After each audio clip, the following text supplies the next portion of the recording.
Bonjour, mon nom est Béatrice Dominé et je suis l'œnologue de Divine. Chez Divine, nous avons à cœur de sélectionner de bons vins parce qu'ils sont faits par des vignerons engagés et pour cela, tout part de la vigne. Dans ce nouveau podcast, dans cette nouvelle émission, nous avons à cœur d'aller rencontrer des experts du vin de demain.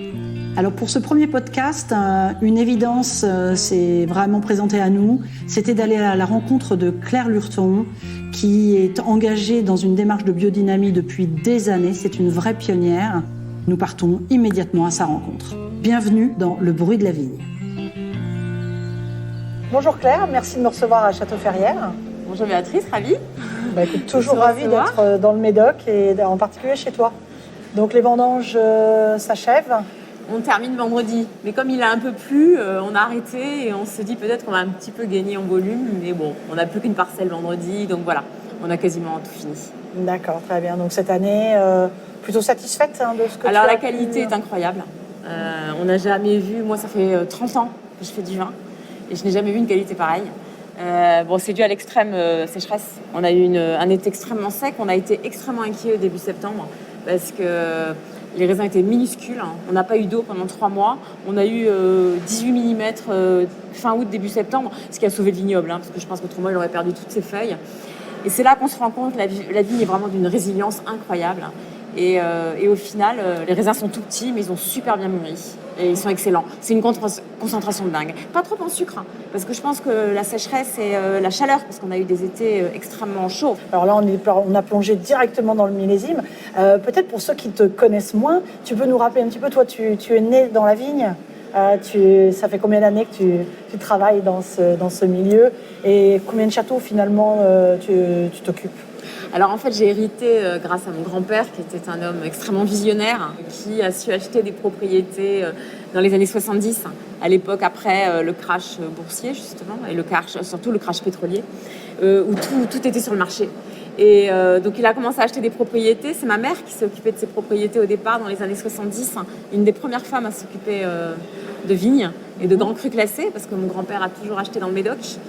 Et moi, j'ai succédé à ma mère il y a une trentaine d'années. Mes parents ont eu un accident, donc il a fallu que je reprenne. J'étais étudiante en physique quantique à Paris. Enfin, je faisais un doctorat de physique appliqué à l'archéologie à Paris. Et mon grand-père m'a demandé de revenir faire et continuer ce que faisait ma mère et prendre sa suite. J'ai pas hésité, j'ai suivi et puis je me suis initiée à l'œnologie, je me suis initiée à la viticulture. Donc on avait plein de propriétés dans la famille. Au début, je me suis occupée de toutes ces propriétés. J'avais 24 ans, donc j'étais super jeune. J'en faisais 15. Donc la crédibilité, c'était pas d'être une femme, c'était plutôt d'être très jeune. Et donc depuis maintenant 22 ans, je suis propriétaire, parce qu'on a divisé les propriétés entre mes oncles et ma sœur. Je suis entièrement propriétaire de Château Aubage Libéral, qui est à Pauillac, qui est un grand cru classé de Pauillac, et de Château-Ferrières, qui est un 3e grand cru classé de Margaux, où on est aujourd'hui. Et du coup, tu gères un petit peu de la même manière. C'est quoi un petit peu les différences parce qu'on a Pauillac, on a Margaux, on a des terroirs un peu différents. Comment toi, est-ce que tu le ressens? Est-ce qu'il y en a qui est un peu plus précoce? Ou c'est plus difficile? Est-ce que tu vois des similitudes? Alors en fait, le terroir, c'est 3 choses. C'est le sol, c'est le climat et c'est l'homme. Et en fait, j'ai 2 équipes très différentes, avec des terroirs très différents. Mais les équipes font partie prenante en fait de la différence, parce qu'on gère pas, je gère pas les hommes de la même manière. Il faut savoir, alors je suis en biodynamie, comme tu le sais. Moi, c'est depuis que je suis à la tête des propriétés, donc il y a 22 ans. J'avais à peine 30 ans, je me suis retrouvée propriétaire de 2 grands crus classés, donc Aubage Libéral et Ferrières. Et à partir de ce moment-là, j'ai voulu me lancer dans la biodynamie. Moi, j'ai fait pas mal de chimie, de physique, et j'étais un peu choquée de voir à cette époque-là tous les produits qu'on va lancer dans la vigne. Donc, j'ai cherché à faire une viticulture naturelle. Donc, je dirais, ça fait 22 ans que j'apprends en fait. Et j'apprends. Donc, on est maintenant certifié Déméter sur Ferrières depuis.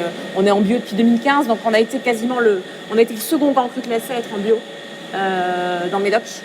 Et on est très précurseurs. Aujourd'hui, tous mes vignobles sont classés Déméter, sont certifiés Déméter. Et avec mon mari, qui est aussi propriétaire de Durfort-Vivens, on a 150 hectares en biodynamie certifiés Déméter. On est les plus gros propriétaires à Bordeaux aujourd'hui en biodynamie. Oui, parce que la biodynamie, on en entend parler pas mal dans d'autres régions. À Bordeaux, ça reste quand même plus confidentiel, on va dire. Alors, Bordeaux est très compliqué pour la biodynamie. parce qu'en fait, on est océanique, donc on a beaucoup d'humidité, au printemps notamment. Et donc on a le gros problème de la biodynamie à Bordeaux, c'est le mildiou. Ce qu'ils n'ont pas en Bourgogne, ce qu'ils n'ont pas en Alsace, ce qu'ils n'ont pas dans la Loire, parce que c'est beaucoup plus continental en fait. Mais à Bordeaux, à cause du climat atlantique, on a beaucoup d'humidité au printemps. Et si on ne traite pas à Bordeaux, on n'a plus de feuilles au mois d'août. D'accord, donc les traitements jusqu'à présent, quand on avait le mildiou, c'était de la chimie? Ouais, c'était des produits de synthèse, des systémiques. C'est-à-dire qu'on balançait des produits sur les feuilles et sur le feuillage. Et en fait, ce produit rentrait un peu comme un antibiotique en fait. Ça rentre à travers le flux de la sève et ça protège les jeunes rameaux. Donc les gens qui ne sont pas en bio ou en biodynamie, ils traitent avec ces produits de synthèse, c'est systémique, et donc ils traitent tous les 12-14 jours. Donc la vigne est sans arrêt protégée des maladies. Le problème, c'est qu'on a beaucoup de produits de synthèse qui deviennent des résistants, donc il faut changer, on est dépendant des produits, puis bon, il y a plein de... Voilà. Il y a plein de... c'est très confortable parce qu'on n'a pas besoin d'aller dans ces vignes tous les jours, on peut y aller tous les 10 jours. Donc moi j'ai voulu vraiment travailler de façon très différente parce que je voyais un petit peu ce qu'on mettait dans la vigne à cette époque-là. Donc on a fait beaucoup de progrès aujourd'hui avec beaucoup de vignerons qui sont très, même s'ils sont en conventionnel, utilisent vraiment des produits de moins en moins, de plus en plus respectueux, etc. Donc en 30 ans, moi j'ai vu vraiment une évolution considérable. Mais le bio, en fait, j'aime bien raconter un peu parce que le bio, c'est-à-dire qu'on n'utilise plus de ces produits, on n'utilise que des produits de contact. Donc dès qu'il pleut, c'est lessivé. Hein. Mais on utilise des produits de contact qui sont d'origine naturelle, mais qui peuvent être transformés. On peut faire du bio hors sol. Je ne parle pas de la vigne, hein, mais on peut faire des salades bio hors sol. On peut transformer la matière naturelle et l'appliquer à ces vignes. On peut faire des engrais foliaires, on peut faire beaucoup de choses. En biodynamie, c'est vraiment un stade bien plus exigeant. C'est-à-dire qu'il faut que tout soit bio, mais non transformé. C'est-à-dire qu'en gros, on a le droit à quasiment rien. On n'a qu'à droit à des produits naturels. C'est ce que j'allais te demander. Du coup, qu'est-ce que tu utilises comme produit pour les traitements Alors, j'ai droit au soufre et au cuivre, hein, mais 2 fois moins de cuivre qu'en bio. D'accord. Hein. Enfin, maintenant un peu moins, mais à une époque, c'était jusqu'à 2 fois moins de cuivre en bio. Et puis, le problème de nos terroirs, hein, notamment à Ferrières et à Aubège Libérale, on est sur des graves. On est sur des sols très pauvres, où seule la vigne pousse et fait des petits rendements. Et que si on n'amende pas, si on n'apporte pas des engrais, on n'a plus de raisins, en fait. C'est des sols qui doivent être nourris. Et c'est la grosse problématique en biodynamie, c'est qu'on ne peut pas nourrir avec des produits tout faits. On ne doit nourrir qu'avec des engrais naturels, des engrais frais, naturels. Et ça, c'est un énorme problème parce qu'on s'est rendu compte qu'avec nos pratiques de labour, parce qu'on a beaucoup labouré depuis 150 ans, 200 ans, voire plus, hein, on a peu à peu démoli la vie du sol. Il faut savoir que dans le sol, il y a 1 million de plus de vie que dans l'air. Sur 1 cm3, je crois qu'il y a plusieurs millions, voire milliards de champignons, de bactéries, etc. Et ça, on ignore ça et on ne le sait que depuis peu de temps parce qu'on a maintenant les outils techniques pour pouvoir réaliser comment le sol est vivant. Et avec ces pratiques de labour qu'on a utilisées, ou des engrais chimiques, ou des produits de synthèse, en fait, on a tué la vie de ces sols. Et jusque même il y a encore 10-15 ans, les écoles d'ingénieurs vous disaient le sol c'est un support et vous apportez tout. Et en fait, aujourd'hui, en biodynamie, en fait, le sol n'est pas un support. C'est du sol que viennent les choses et on n'a pas le droit de travailler autrement qu'avec son sol. Et il faut redonner un sol vivant. Et ça, c'est le gros deal de la biodynamie. Et ça ne se fait pas en 3 ans. Ça se fait en 10-15 ans. Donc, il faut être prêt pendant 7, 8, 10 ans à avoir des rendements qui baissent de façon drastique parce que la vie elle est partie à cause des labours.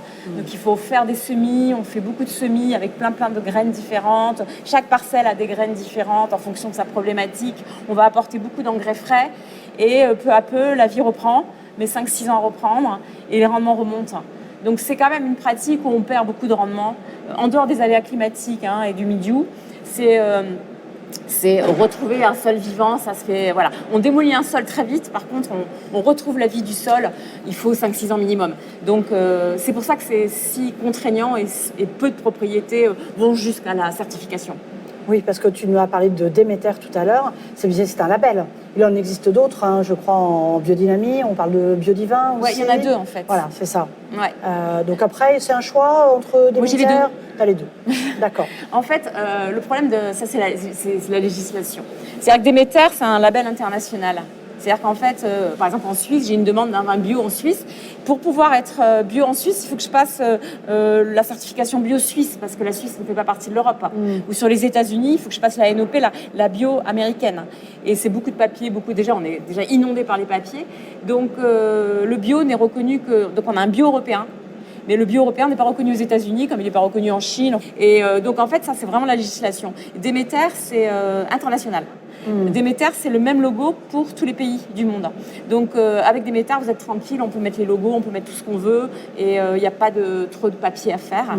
Je suis Biodivin aussi, parce que Biodivin, c'est franco-français, mais c'est des gens, c'est un peu notre famille.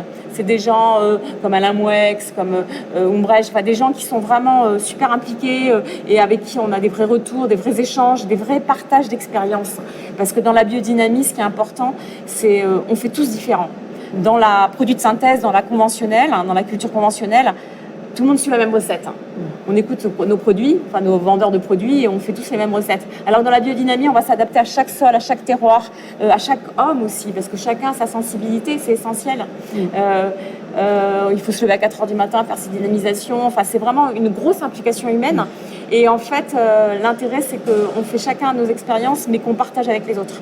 Et il y a une vraie famille. Et Biodivin fait partie de notre famille. Voilà. C'est amusant que tu mentionnes Olivier Umbrecht, parce que moi, je ne sais pas si tu sais, mais quand j'ai fait mon diplôme national d'œnologue, le stage, je l'ai fait chez Léonard Umbrecht, donc chez le papa. Et donc, ça a été ma première expérience de vinification. C'était au domaine Umbrecht, enfin Zint Umbrecht. Et ben, c'est lui qui est président de Biodivin, Olivier. Voilà. Donc voilà, petit clin d'œil, comme quoi le monde de la vigne et du vin est petit. Donc c'est un vrai engagement que d'être en biodynamie. C'est pas tout d'un coup tu travailles un matin en me disant oui, il y a une tendance, on nous demande des vins bio, donc je vais faire ça. Parce que comme tu dis, c'est beaucoup de sacrifices. C'est beaucoup de... Alors, le plus difficile, c'est de convaincre son personnel. Voilà. Moi, j'avais des grandes idées. J'ai la chance d'être complètement propriétaire, donc même si je perds de l'argent, j'ai pas de shareholder ou de gens qui me tapent sur les doigts. Je fais ce que je veux. Donc, si je perds des rendements, je n'en tiens qu'à moi. Donc, et je suis très proche de mes équipes. Mais le plus compliqué, c'est de convaincre son personnel, ses équipes, parce qu'être en biodynamie, c'est se lever très tôt le matin, très souvent. C'est traiter tous les week-ends, parce que dès qu'il pleut, on traite, que ce soit un samedi matin ou un dimanche soir. C'est vraiment une vraie implication de son personnel et une vraie conviction. Et c'est ce qui m'a pris le plus de temps, c'est de convaincre les gens et d'avoir des gens qui soient complètement engagés à mon côté. Et aujourd'hui, j'ai une équipe de gens formidables qui sont... parce qu'en fait, on sort les gens de leur zone de confort. Ils sont dans un fauteuil, ils vont dans leur vie peut-être un peu. Ça fait très peur. Bah oui. Et jamais je les ai condamnés quand on a perdu une récolte. J'ai perdu en 2018, j'ai perdu en 2021. Il y a d'autres années où j'ai perdu aussi. Jamais je les ai condamnés parce qu'ils ont fait ce qu'ils pouvaient, le mieux qu'ils pouvaient. Je leur disais, bon, on va essayer de comprendre où est-ce que l'erreur, s'il y a des erreurs, et pour mieux faire la prochaine fois, mais jamais je les ai condamnés, tout au contraire, parce que je sais qu'ils sont complètement impliqués, c'est une vraie implication. Et aujourd'hui, j'ai une équipe qui est une force de proposition extraordinaire, parce que maintenant qu'on les a sortis de leur zone de confort, c'est les premiers à vouloir innover, donc on a un vrai laboratoire d'expérience. On fait, donc à Ferrières, on fait des vins sans soufre, on fait des vins orange, on fait des vins sans traitement du tout, on fait des cuvées, on s'amuse à faire plein d'expériences. Sur Aubach Gibéral, je fais 25 000 bouteilles d'un vin sans soufre aussi. Cérès, on fait des expériences de façon permanente parce qu'il faut tout le temps évoluer. Et quand on joue sur, par exemple, quand on a un équilibre, notamment le conventionnel, et qu'on se met à faire de la biodynamie, en fait, on change tous les équilibres. Et en fait, il faut sans arrêt s'ajuster. Et il n'y a pas une raison. Pour mieux faire, c'est multifactoriel. Donc il faut tout le temps progresser, essayer de voir, tiens, si on joue sur ce curseur, quelles sont les conséquences. Et donc en fait, on joue, vous savez, on joue vraiment au chef d'orchestre, quoi. Et il faut tout le temps évoluer. Tu vois, la vie du sol, je te parlais de la vie du sol, mais c'est écrit en aucun cas dans les cahiers des charges, on ne parle pas de vie du sol. Mais si on ne parle pas de la vie du sol, et ben en fait, on ne fait pas de raisin. On n'arrive pas à faire de raisin en biodynamie. Donc, en fait, la vie du sol est capitale. Dans la biodynamie, on en tient beaucoup compte avec les préparations, notamment avec la bouse de vache dans la corne. Mais c'est pas, on n'en parle pas assez. Donc, peu à peu, les gens en parlent davantage. Et beaucoup de gens qui veulent se lancer en bio parce que c'est marketing, parce qu'ils vont vendre leur vin plus rapidement, moi, je leur laisse complètement. Et en 4 ans...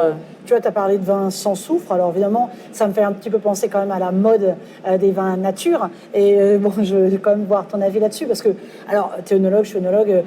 On nous dit quand même le soufre, c'est un antioxydant, c'est un antibactérien. Donc c'est bien pour quand même un peu protéger sur du long terme du vin. Alors tu me diras, est-ce qu'un vin est fait pour être bu dans très longtemps ? Pas forcément. Il y a des vins qui vont être bu très bien l'année d'après et c'est parfait. S'il est fait pour ça et qu'il a la structure pour, impeccable. Mais là où je me pose toujours la question un petit peu, c'est dans cette mode, j'ai pas l'impression que tout le monde maîtrise. J'ai l'impression que le sans sulfite peut amener des fois à des déviances. On a toujours cette discussion de est-ce que c'est une déviance ou est-ce que c'est un nouveau goût. Des fois, moi, on me dit, mais non, Béatrice, en fait, c'est le goût du vin. Toi, tu as été habituée à autre chose, mais maintenant, le goût du vin, c'est ça. Alors, est-ce que c'est ça ? Est-ce que le vin change ? Est-ce que toi, tu as vu les vins changer avec le temps ? Et comment tu réagis à ce... Enfin, tu l'as choisi, ce sans sulfite, donc je pense que tu le maîtrises. Non, mais tu as absolument raison. D'abord, il y a 70% des vins sans soufre qui ont des défauts. Donc, c'est pas le goût du vin, hein, c'est un défaut. Hein. Donc, déjà, il n'y a que 30% de vins nature qui n'ont pas de défaut. Donc, déjà, il y a... Forcément, ça va se trier. Il y a des gens qui vont arrêter. Il faut être très technique, il faut être super équipé. Alors, d'abord, en biodynamie, on utilise très peu de soufre. Hein. Je ne sais pas si tu sais, le cahier des charges pour un vin conventionnel, on a droit à 140 mg de soufre par litre. Sur un vin bio, on a droit à 100. Et sur un vin en biodynamie, on a droit à 70. Pour des vins qui sont élevés en barrique, hein, j'entends. Oui. Et c'est 50 pour des vins qui n'ont pas du tout de barrique. Donc déjà, on a droit à utiliser 2 fois moins de soufre. Et déjà, pour arriver à ça, c'est pour ça qu'on est très très peu avec Déméter vin. En fait, Déméter vin, il y a Pontet-Canet, il y a Durfort Vivant, et il y a Ferrières. C'est tout. Même au bas, j'en ai pas Déméter vin. Palmer, Latour, ils sont pas Déméter vin. Parce que Déméter vin, ça veut dire, comme je vous ai dit, dans la vigne, on fait que des produits naturels. Mais dans le chai, on n'a droit à rien. Juste un peu de soufre. On n'a pas droit aux levures, on n'a pas droit aux bactéries, on n'a pas droit à l'azote pour aider les fermentations à se faire. On n'a droit à rien. Donc ça devient super compliqué, c'est-à-dire qu'il faut que tout vienne de son sol, d'où sol vivant. Donc la vigne soit suffisamment résiliente et suffisamment de tous ces éléments pour pouvoir bien fermenter. Donc on fait des levains nous-mêmes, ça nous prend un temps de dingue. On a un stagiaire qui ne fait que les levains. Donc en fait c'est un vrai travail. Et au niveau du soufre, il a fallu vachement réduire les doses de soufre. Donc du coup, on a acheté un générateur d'azote. Tu vois, c'est la grosse cuve que tu vois bleue derrière là. Et on a un piquage d'azote partout. C'est-à-dire qu'on change l'air par de l'azote. On pousse à la pompe en vendange par l'azote. Tout est sous azote ou sous CO2 pendant les fermentations. Et donc c'est des gaz neutres qui n'oxydent pas. Et tous les transferts de vin sont sous azote jusqu'à la mise en bouteille qui est sous argon. C'est-à-dire que le vin ne voit pas l'oxygène. Et donc pas d'oxygène, moins de soufre. Et donc moins de contamination et moins d'oxydation. Et c'est vrai qu'on a trouvé que les vins avaient vachement changé. D'abord, ils avaient changé parce que le raisin a changé. Depuis 15 ans, grâce à la biodynamie, on a des tanins beaucoup plus précis. On parlait de la précision du cabernet et du tanin du cabernet grâce à la biodynamie. Et c'est vrai qu'aujourd'hui, le cabernet a un tel progrès au niveau de ses tanins qu'on a tendance à écarter les merlots, à mettre de moins en moins de merlot, parce que le merlot est très bon tout seul, mais il va un peu rustifier cette espèce de velours de tanin. Tu goûteras tout à l'heure les 2022, et tu verras très très vite. Parce que le merlot apporte beaucoup de gras. Alors le cabernet, c'est une Rolls-Royce, tu vois, c'est une longueur infinie. Et donc on gagne beaucoup. Mais souvent, moi-même, on démolissait un peu ce travail de la vigne avec des pratiques trop oxydatives. Et, oui, avec les remontages. Les remontages et puis les soutirages à l'air. Soutirages, à l'air, tout le monde soutire à l'air. Donc maintenant, on soutire à l'azote. Et en fait, grâce à ça, on a énormément réduit notre dose de soufre. Et au lieu d'être à 90 comme on l'était, là, on est plutôt à 50. Et le vin a totalement changé. Et moi, je suis en plus intolérante au soufre. Donc on est super équipé, on est équipé, un générateur d'azote, tout le monde ne peut pas s'offrir ça, c'est extrêmement cher. Donc nous on est un 3e Grand Cru classé, on se doit d'être exemplaire. Donc moi j'ai jamais, tout l'argent qu'a gagné mes propriétés a été entièrement réinvesti dans les outils techniques, parce que c'est essentiel. Et donc je me suis amusée à faire des vins sans soufre, parce que d'abord je suis intolérante au soufre, et en plus, c'est vachement meilleur. Alors, comme tu dis, les grands vins, il faut du soufre, parce qu'on va les boire 20 ans, 30 ans plus tard. Alors, est-ce qu'il en faut en tout cas, je pense qu'il en faut moins. Si tu te mets en barrique, tu vas obligé d'avoir du soufre. Voilà, non mais il en faut, mais c'est toujours le problème. Typiquement, c'est sur une étiquette contient des sulfites. Ce que je dis souvent, ça veut dire tout et n'importe quoi. Oui, parce que les levures fabriquent du sulfite. Naturellement, donc de toute mon façon, vin tu en as. sans soufre a des sulfites qui sont métabolisés par les levures, mais c'est pas le même sulfite et ils protègent mieux. Alors pour les petits Bordeaux, pour moi c'est Cérès, là je fais une cuvée sans sucre qui est un haut-médoc, sans soufre pardon, qui est un haut-médoc. C'est des vins qui sont à boire dans les 3 ans. Et ça, des vins sans soufre, c'est extraordinaire parce que c'est que du fruit. On croit plus à du pinot noir ou du gamay. Tu vois, on pense pas qu'on est sur des merlots. Les gens adorent parce qu'en fait, c'est hyper facile à boire, c'est hyper fruité, hyper rond. Mais tu sors de la typicité un petit peu de ce que totalement. tu fais d'un Pauillac ou d'un Margaux comme ici. Ou d'un Haut-Médoc. Ou d'un Haut-Médoc. Et tu choisis peut-être de faire redécouvrir le Bordelais sur une façon plus moderne. Plus moderne, plus facile, dans le bon sens du terme d'ailleurs. Parce que vous avez quand même un certain nombre de milliers d'hectares à Bordeaux. Il y a de quoi faire des choses différentes. Et on peut s'amuser en effet à faire des vins de plaisir. C'est pas un gros mot. Hein, c'est des vins de fruits. Bah écoute, pour te donner un exemple, avant je faisais du Haut-Médoc de Aubagne Gibéral, maintenant je fais Cérès, ma cuvée sans soufre. Je la vends 2 fois plus cher au négoce et j'ai 4 fois plus de demandes. C'est-à-dire qu'avant j'avais du mal à la vendre, aujourd'hui je manque de vin. Parce que ça répond vraiment à une demande. Et souvent les gens ne veulent pas parler de Bordeaux parce qu'ils disent c'est trop austère, ils goûtent ce vin et après ils vont peu à peu découvrir Aubagne Gibéral, découvrir Ferrières. Et c'est une porte d'entrée justement au Bordeaux bashing. Alors le soufre sur Ferrières, là les vins que tu vas goûter en 2022, il y a 0 soufre. On ne met du soufre qu'au moment de l'élevage. On retarde énormément. C'est à partir du moment où il est dans la barrique. La barrique étant oxydative, on utilise un petit peu de soufre pour le protéger de cette oxydation. Mais on va l'utiliser de façon extrêmement basse et moins on en utilise, meilleur est le vin. Voilà. Tu as parlé d'intolérance tout à l'heure. Tu as dit je suis intolérante au sulfite. Ça arrive de plus en plus. Les maux de tête. Voilà. Est-ce que tu penses que derrière tout ça, pas chez toi, mais l'engouement qu'il y a d'en utiliser moins, il y a un problème aussi, on va dire, santé où certaines personnes peut-être ont du mal à. Alors le problème du sans-soufre, c'est qu'il y a beaucoup de sans-soufre qui ne sont pas bio. Et quand même, la biodynamie, on sait qu'il n'y a aucun pesticide. Moi, ça fait 15 ans que je fais des résidus de mes vins, j'ai absolument rien. Et il y a 0 résidu, rien du tout. Donc quand même, un vin en biodynamie est meilleur pour la santé parce qu'on sait qu'il n'y a pas de résidus et qu'il n'y a que des produits naturels. Et donc le vin, souvent le vin nature, il n'est pas forcément connecté au bio. Aujourd'hui, on a un logo qui va apparaître, qui est en train d'être validé pour qu'il soit... On est obligé d'avoir un vin bio pour faire un vin nature, autrement ça n'a pas de sens. Mais le vin nature, effectivement, d'abord il a le goût est vachement plus moderne. On est sur le fruit, on est sur le croquant, ça se boit comme une bière, quoi, en fait. Et puis en plus, évidemment, il n'y a aucune intolérance au soufre par des maux de tête. Enfin, moi je sais que je suis très migraineuse et depuis que je travaille avec très peu de soufre, je peux reboire mes vins avec plaisir. C'est plutôt une bonne nouvelle. Et notre démarche, en fait, tant à Aubagne Gibéral qu'à Ferrières, c'est donc cette vie des sols. Au début, on a fait plein d'erreurs. On a laissé les enherbements naturels. Parce qu'un sol nu, c'est un sol foutu, en fait. Parce qu'il va s'oxyder avec le soleil. Et donc, il faut qu'un sol soit couvert. Et en fait, quand on a des couverts végétaux, donc de l'herbe va capter le carbone de l'air. Donc, ça va contribuer à baisser l'effet serre et va restituer le carbone dans le sol et va créer de l'humus. Et cet humus, c'est une éponge, en fait. Et c'est pour ça que mes vignes ont moins souffert de la sécheresse que beaucoup d'autres vignes à Bordeaux cette année. Et pourtant, on a des couverts végétaux. Nos vignes sont enherbées. Parce qu'en fait, il y a beaucoup d'humus dans le sol. Et l'humus, c'est une vraie éponge. Nos pratiques de labour ou de désherbage, qui est le pire, en fait, ça rend le sol en béton. Plus on laboure, plus on bétonne. Que tu tasses, en fait, c'est ça ? Tu tasses parce qu'en fait, tu détruis tous les micro-organismes, tous les champignons, les mycorhizes, etc. On les détruit avec le labour. Et du coup, après toutes les pluies, ça ravine. Le sol part dans les rivières et on perd notre sol. Et en plus, on crée des inondations. Alors qu'un sol vivant, un sol avec des couverts végétaux, l'eau va traverser le sol, l'herbe va aider à l'eau de rentrer dans les nappes et à remplir notre éponge, qui est l'humus en fait. Donc les sols couverts, c'est absolument essentiel. Sur le Médoc, on est à 10 000 pieds hectares, c'est un peu compliqué à mettre en œuvre, donc on a été obligé d'inventer des outils pour ça. Mais il y a une vraie sensibilité aujourd'hui. Et une vraie sensibilisation sur les sols couverts, même si c'est très risqué, même si c'est très compliqué, parce que les gens ont peur que ça fasse de la compétition, et à couper, parce que nous on coupe, on plie, on a plein d'outils qu'on a inventés en fait, pour garder ce couvert végétal. Donc ça, c'est une vraie révolution qui est en train d'arriver. Ça, c'est super. Et nous, ce qu'on fait aussi, c'est on plante beaucoup d'arbres. Donc on a fait des haies partout pour faire des corridors de biodiversité avec les forêts, etc. Et là, je plante des arbres dans mes vignes. Donc je plante sur plusieurs hectares. J'ai planté notamment Cérès, ma cuvée nature. Je plante 110 arbres par hectare. Voilà, dans les vignes. Du coup, tu as quoi? Tu as profité de certains endroits un peu libres? Alors non. Ou tu as arraché... Je travaille avec Thomas, mon directeur technique à Aubage.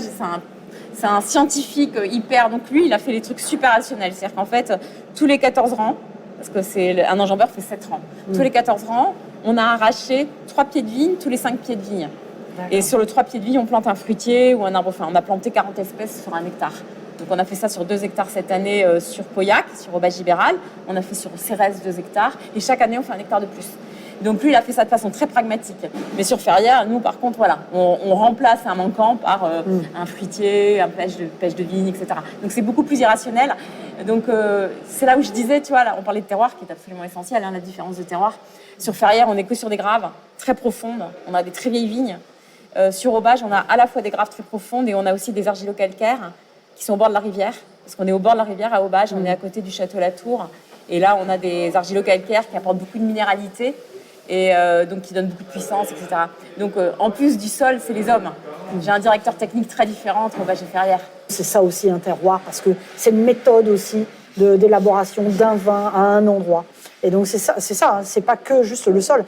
Et puis le sol, on le voit, mais il y a toutes ces couches, évidemment, qui s'accumulent, sur lesquelles la racine, en effet, va être capable d'aller puiser de façon assez profonde. Hein. On rappelle que la vigne, c'est une liane, et donc elle a une capacité incroyable d'aller puiser extrêmement profond. Et tu as dit, elle est résiliente tout à l'heure aussi, j'ai pensé, c'est vrai qu'il y a des endroits où on se dit, mais qu'est-ce qui pourrait pousser d'autre que de la vigne ? Tellement ça paraît difficile. C'est pour ça que pendant les crises, la vigne est abandonnée, parce que personne ne peut s'acheter des bouteilles chères. Et c'est pour ça que le Médoc a connu tous ses hauts et ses bas. Hein. C'est parce qu'il ne pousse que de la vigne ou des ronces. Et tu vois des différences par rapport au changement climatique? Est-ce qu'il y en a qui... Tu sais, on dit que certains cépages qui étaient cultivés très sud vont remonter forcément par rapport à leur limite nord de culture. Est-ce que toi, tu vois des différences de fonctionnement ou au cours des 20 dernières années? Est-ce qu'il y en a qui arrivent plus rapidement à maturité? Ou est-ce qu'il y en a... Est-ce que tu envisages peut-être même d'autres cépages à l'avenir? Bon, après, je sais bien qu'il y a le décret de l'appellation, mais... Est-ce que c'est des réflexions? On a le droit du Touriga national maintenant. Moi, je pense qu'avec le Cabernet, on a tout ce qu'il faut. D'abord, le cépage, le Cabernet est très résilient, hein, supporte très bien la sécheresse, extrêmement bien. Et cette année, c'en est la preuve. Hein. On a des Cabernets grandioses, et même les Merlots sont grandioses. La façon de cultiver est beaucoup plus importante que de changer de cépage. On a des cépages superbes qui nous ont été imités dans le monde entier, qui nous ont été copiés dans le monde entier. Pourquoi mettre du Touriga national alors que notre Cabernet, c'est quand même 100 fois meilleur? Donc, je pense qu'on peut vraiment aller au-delà du changement de cépage avec nos pratiques culturelles. Donc planter des arbres, comme je te disais, ça va créer l'évapotranspiration, l'humidité autour des vignes, donc plus de fraîcheur. On n'effeuille plus, on n'essime plus. Tu vois, on a plein de méthodes. Enfin, on n'essime plus. On essime le moins en moins. On a plein de méthodes qui nous laissent l'humidité, en fait. Et nos pratiques culturelles ont complètement changé pour s'adapter au cépage. Et aujourd'hui, le Cabernet Sauvignon, c'est la Rolls-Royce. C'est extraordinaire. Donc, ça répond très bien à la pratique biodynamique. C'est vraiment meilleur. Et en plus, ça répond très bien aux enjeux climatiques d'aujourd'hui avec le réchauffement. Ouais. Bon, on va laisser quand même le Touriga national au Portugal et avec les très bons Porto quand même. Mais c'est vrai qu'il y a un moment, les gens vont aller planter le même cépage un peu partout parce que ça a une certaine cote. Mais ça ne s'adapte pas à tous les terroirs. Donc c'est vrai que toi, tu vois au cours des années, et tes parents avant et tes grands-parents avant ont constaté qu'il y avait une vraie adéquation de ces cépages par rapport à ce sol. Mais comme on voit un réchauffement climatique, c'était là ma question. C'est de se dire, est-ce que finalement, toi, tu as déjà vu des changements ou est-ce que tu as envisagé de faire des changements? C'était plutôt ça la question. Voilà. En fait, moi, c'est plus des changements de culture, comme je te disais. On replante des Cabernets francs. Tu vois, j'ai arraché des Merlots pour planter des Cabernets francs. Avec des Cabernets francs de sélection massale. Hein. Je pense qu'il y a un vrai avenir sur les Cabernets francs. Voilà. Mais moi, je pars sur mes cépages, je dirais, qui ont fait leurs preuves et qui sont quand même fantastiques. Voilà. Alors, un élément aussi que tu as mentionné tout à l'heure, tu as dit on est sous azote. J'ai entendu ça parce que c'est pour te rappeler quand même que nous, quand on embouteille ton vin de la bouteille vers ce flacon, et un petit lien avec Divine évidemment, on a aussi décidé de mettre sous azote de manière à ce que justement il n'y ait pas d'oxydation. Donc j'avais une petite question comme ça, c'était de te dire finalement ça fait longtemps qu'on se connaît, hein, qu'est-ce qui t'a fait dire oui finalement à mettre tes vins dans la Divine? Mais parce que j'ai goûté et j'ai vu que les vins n'étaient pas affectés. Donc déjà ça, j'ai vu que les vins étaient bien protégés, que vous avez un process, vous êtes super vigilant, je dirais, sur la façon dont vous reconditionnez les vins. Donc déjà, j'ai pu me rendre compte qu'au niveau qualitatif, c'était impeccable. Après, c'est vrai que la température est essentielle. Moi-même, aujourd'hui, j'en tiens beaucoup plus compte que j'en tenais avant. 17-18, enfin, c'est vrai que j'ai tendance, en plus, comme on travaille avec peu de soufre, on est vraiment sur le fruit, la température est de plus en plus capitale. Et donc, vous, dans votre machine, vous avez quand même la maîtrise totale de la température qui est essentielle, l'aération s'il le faut. Donc, la façon, la technicité et la simplicité, je dirais, pour l'opérateur, de se dire, au moins, j'ai bien goûté dans les bonnes conditions. Voilà. Et ça, je trouve que c'est un kit qui est hyper sérieux, parce qu'en fait, votre reconditionnement se fait dans des excellentes conditions. Et en plus, ça donne les clés en main. Souvent, le vin paraît un peu intellectuel, alors que là, vous expliquez tout. Donc, j'ai été assez vite conquise par rapport à la qualité des échantillons. Et puis voilà. Et puis maintenant, je trouve que c'est formidable parce que c'est un vecteur on démocratise les grands crus. Oui, c'est vraiment une opportunité de faire déguster, en effet, les grands crus à des gens qui auraient peut-être un peu peur de se lancer. Et je me souviens de cette dégustation qu'on avait fait ensemble à 100 mètres de là, tu m'avais dit, est-ce qu'on peut goûter à 17, à 18, à 19 et à 1 degré près? À chaque fois que tu me disais, c'est quand même incroyable ce changement, juste sur un degré. Je crois que c'est toi qui m'as fait vraiment réaliser l'importance de la température. Parce qu'en fait, nous, c'est difficile, c'est nos bébés, on n'est pas toujours très pro dans le service, en fait. Et sur un repas, oui, mais sur une dégustation. Et en fait, je pense que ça m'a vraiment fait voir les choses différemment aujourd'hui. Écoute, ça fait plaisir. Moi, je te propose qu'on aille goûter peut-être justement le nouveau millésime dont tu me parlais tout à l'heure. Ok. Alors, allons-y.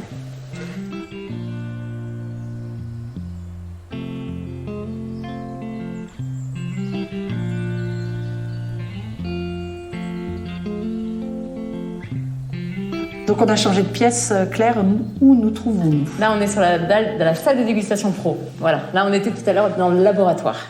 Donc, qui était vraiment voué à l'œnologue conseil, qui s'appelle Éric Boissneau. Donc là, on est dans la salle de dégustation et je vais vous proposer de goûter ma nouvelle cuvée. Alors, c'est une cuvée rigolote parce que, comme je vous dis, on s'embête pas. C'est marrant parce que je reçois pas mal de monde parce que c'est vrai que tout ce qui est biodynamie, toute la qualité de nos vins aujourd'hui, parce qu'on commence à avoir des très belles notes, commence à faire parler. On est un peu dans la tendance et en plus on fait des bons vins. Donc, je dirais, il n'y a pas qu'un effet mode. Et donc on commence à avoir beaucoup de clients un peu du monde entier qui viennent nous visiter, etc. Et puis ils nous disent toujours en partant, ce qui est marrant, c'est que tous les biodynamistes, ils ont l'air épanouis et heureux. En fait, pourquoi? Parce qu'en fait, tout notre métier, c'est plein de sens, en fait. C'est du bon sens. En fait, on essaie sans arrêt de jouer avec du bon sens, faire des choses qui ont du sens. Et voilà, on ne se complique pas la vie, on essaie de partir aux choses essentielles. Et ça a changé notre métier. Et c'est vrai que mes collaborateurs et moi, on est hyper épanouis, quoi. Parce que même s'il y a des années, on ne fait pas de récolte. On parlait tout à l'heure de pourquoi est-ce qu'il y a si peu de gens en biodynamie à Bordeaux. C'est que le climat est extrêmement compliqué. C'est le climat le plus compliqué en Europe pour faire des vins en biodynamie, parce qu'on est tout près de l'océan. Donc on a eu une énorme averse tout à l'heure. Bon, c'est pas grave. On a fini les vendanges, mais voilà, on peut avoir des averses tout le temps, donc beaucoup de maladies. Donc c'est vraiment la région où c'est le plus difficile de l'être. Et aujourd'hui, on a bientôt 20% de vignobles qui vont être en bio à Bordeaux. Bordeaux est la plus grande appellation du monde, parce qu'on a 120 000 hectares, 20% de bio. On sera les plus gros en bio du monde. Voilà. Donc Bordeaux fait un vrai effort. Ah oui, 20%. Ouais, 20%. Qui sont en conversion. D'accord, ok. Donc 20 fois 120, ça fait quand même, ça fait pratiquement 30 000 hectares qui sont en bio aujourd'hui. C'est chouette. Et oui, tu allais nous présenter une nouvelle cuvée, du coup. Alors voilà, donc comme je disais, on s'embête pas. J'ai une parcelle de Haut-Médoc que j'ai depuis à peu près une quinzaine d'années. Et je m'étais dit, voilà, il faut arriver à faire quelque chose, une parcelle expérimentale en agroécologie. Et puis l'agroforesterie. Donc c'est introduire l'arbre dans la culture. Des arbres bien choisis, parce qu'on ne choisit pas n'importe quel arbre. On va prendre des arbres qui sont en symbiose avec la vigne, en termes de champignons. Mais en fait, Dans la terre, il y a tout un réseau c'est un peu le net, l'internet du sol, donc un réseau de petits filaments qui sont invisibles. On a su les déceler il y a une dizaine d'années. Avant, on ne savait même pas que ça existait. Et donc ces champignons, en fait, on peut avoir un champignon qui fait plusieurs mètres carrés, plusieurs kilomètres carrés, un seul champignon. Donc en fait, ces champignons, c'est des mycéliums qui vont coloniser le sol, qui vont coloniser les racines, que ce soit de la vigne, des arbres, des herbes, qui vont carrément rentrer dans la racine, on va se nourrir du sucre de la racine, donc de la sève. Donc la racine la vigne peut dépenser entre 20 et 30% de son énergie pour nourrir le champignon. Mais en contrepartie, le champignon, il va lui donner tout ce dont la vigne a besoin et qu'elle ne sait pas prendre par elle-même. Tout ce qui est oligo-éléments, acides aminés, tous les éléments en fait essentiels, phosphore, tout ce dont elle a besoin. Ça, c'est un sol qui fonctionne. Mais le problème, c'est que, je vous disais, on a beaucoup détruit nos sols, avec le labour notamment. On a détruit tout ce réseau mycorhizien. Et donc, on a détruit, en fait, l'alimentation de la vigne. Donc, on a été obligé de faire des apports avec des engrais chimiques, avec tout ça. Donc, nous, notre objectif, c'est de retrouver cette vie dans le sol, donc par le couvert végétal et par l'arbre. Parce que l'arbre, il a beaucoup plus de mycorhizes que le couvert végétal. Il a cet avantage énorme, parce qu'il va capter le carbone de l'air, il va le rétrocéder au sol.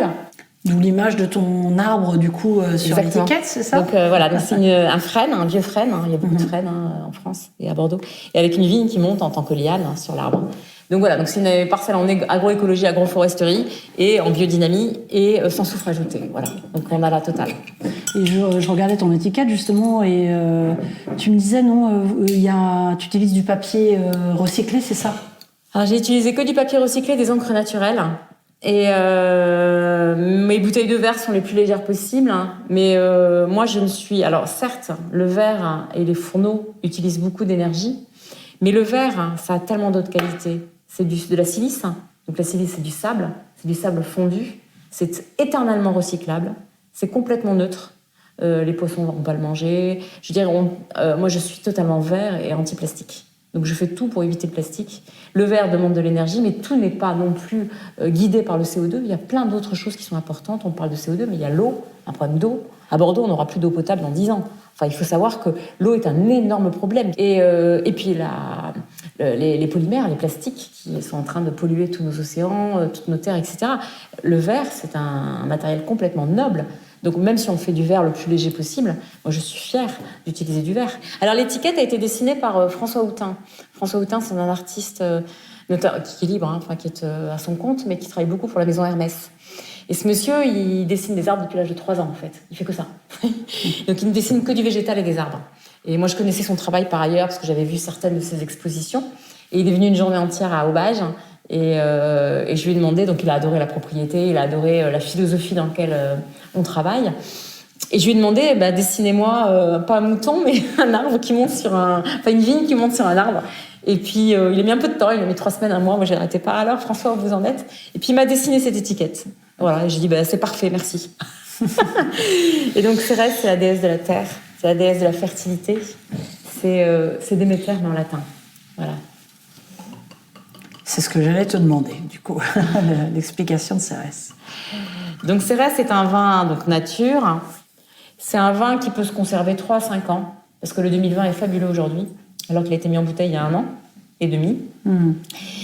Parce que c'est un vin nature sans défaut, comme je disais tout à l'heure, parce que beaucoup de vins nature ont des défauts. Nous, on est équipés, on est un grand cru classé, il est fait à Aubage libéral, et donc c'est vrai qu'on a tout l'équipement pour pouvoir les faire hyper propres, en protégeant contre l'oxydation, etc.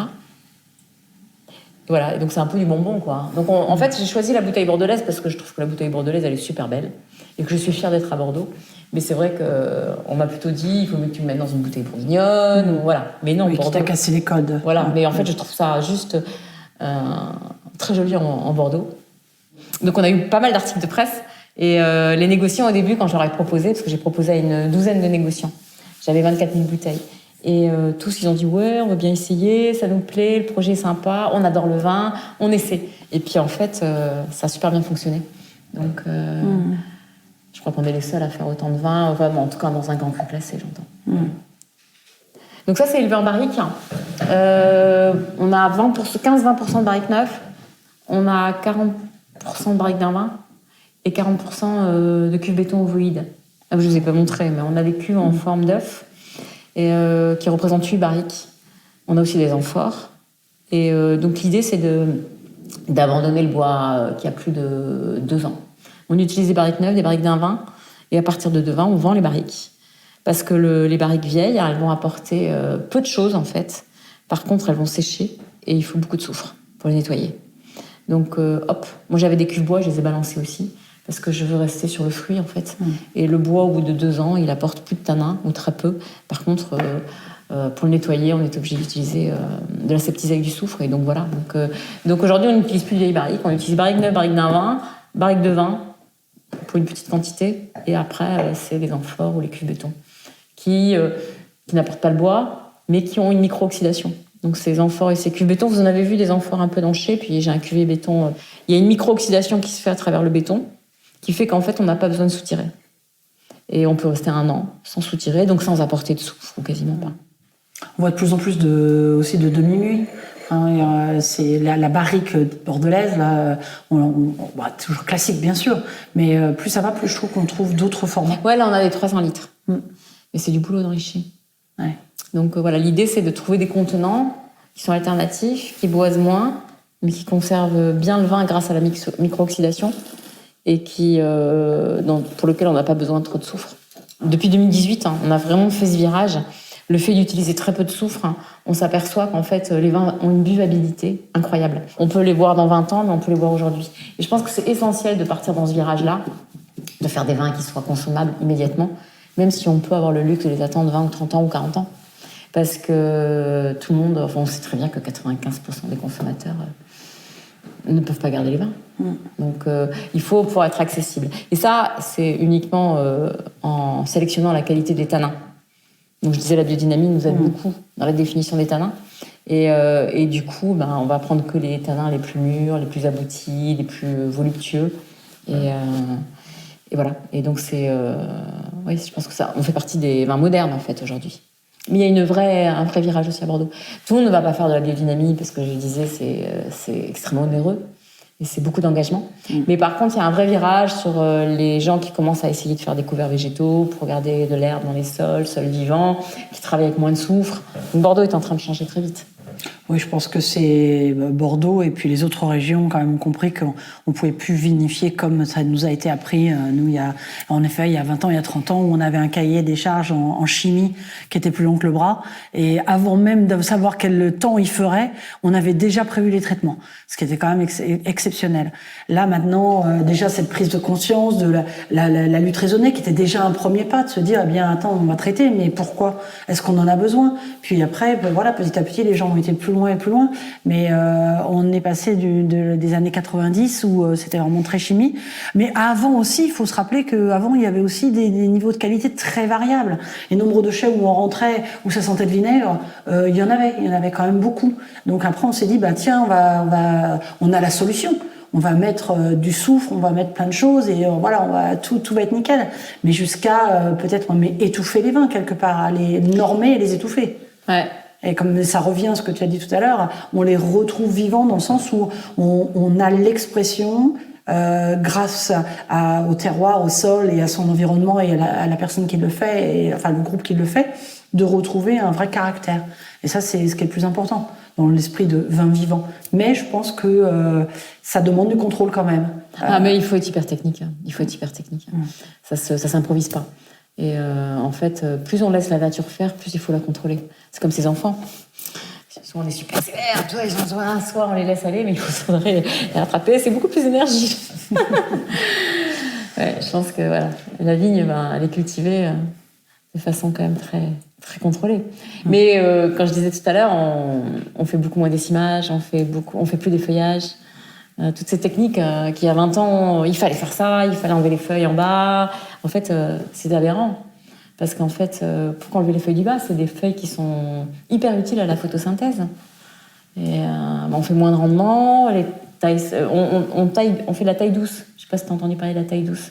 Si, ça m'a été évoqué plutôt récemment d'ailleurs, depuis 1 an ou 2, j'entends parler de ça. En fait, nous, j'ai reformé tout mon porcelain l'année dernière sur la taille douce. C'est-à-dire qu'en fait, la taille médocaine, donc on est à 10 000 pieds hectares, donc 1 pied tous les mètres, et les rangs font 1 mètre, donc c'est très contraignant. Les vignes sont très basses, parce qu'elles ne peuvent pas faire trop de hauteur, autrement elles font de l'ombre portée. Or, pour fleurir, une vigne a besoin de soleil. Donc voilà, on a des vignes qui sont hyper basses, tout le monde a mal au dos, c'est difficile de travailler dedans. Et en fait, on raccourcissait sans arrêt les pieds pour pas qu'ils se croisent.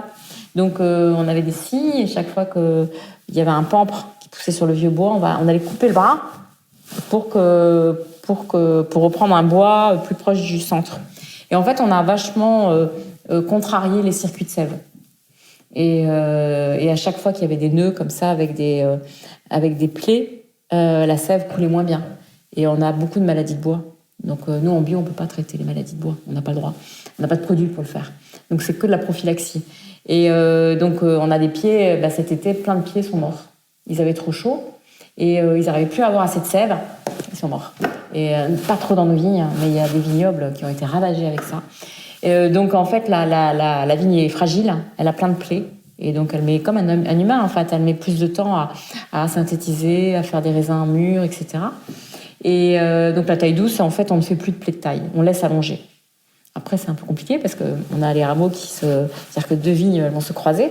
Alors on va accaner, c'est-à-dire qu'on va attacher le bras, on va l'attacher à l'opposé. Donc on va essayer de faire des plaies de taille, mais peut-être que tous les 5-10 ans, alors qu'avant on en faisait tous les ans.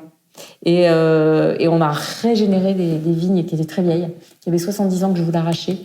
Et elles faisaient 5-6 hecto-hectares depuis 5-6 ans. Et là, elles ont fait 25 hectos, rien qu'avec la taille douce. Oui, il y a plein d'autres facteurs. Hein. Mais la taille douce sur des vieilles vignes, c'est assez bluffant. Parce qu'en fait, on aide la vigne à mieux à être plus forte. Parce qu'elle a un circuit de sève qui est plus harmonieux.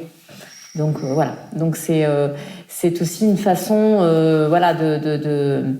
d'aller vers l'avant en fait. Donc chaque chose, il y a plein de petits pions qui nous font avancer. Eh bien, écoute Claire, c'était un vrai plaisir de se retrouver ici à Ferrières en ta compagnie. Sujet de la biodynamie, je pense que tu le connais jusqu'au bout des doigts.